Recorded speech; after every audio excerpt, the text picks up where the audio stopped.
J'écoutais ce matin une émission sur France Culture, Esprit public, animée par Patrick Cohen, sur l'immigration.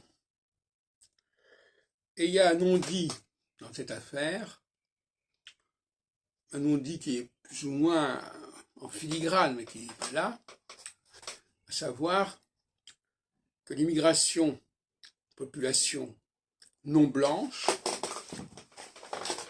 ne se déroule pas de la même manière que l'immigration de population blanche. Et ça, ce critère racial n'a à aucun moment été évoqué par quelques participants au débat, que ce soit. Parce que c'est un tabou.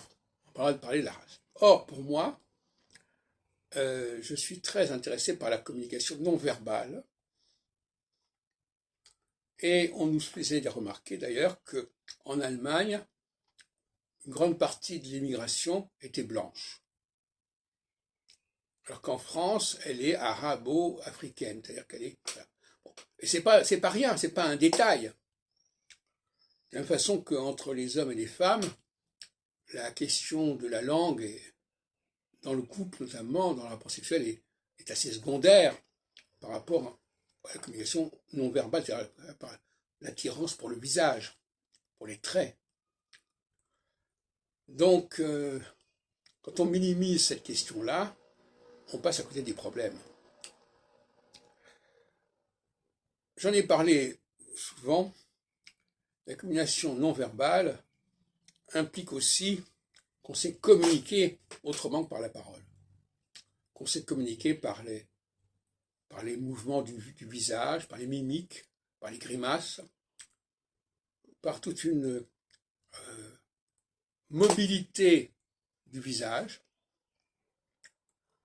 Et ça n'est pas donné forcément à tout le monde. Bon, je ne rentrerai pas dans le détail sur ce point-là. Je terminerai en disant que derrière la question religieuse, il y a souvent une question raciale. Et il est plus facile de parler du religieux que du racial.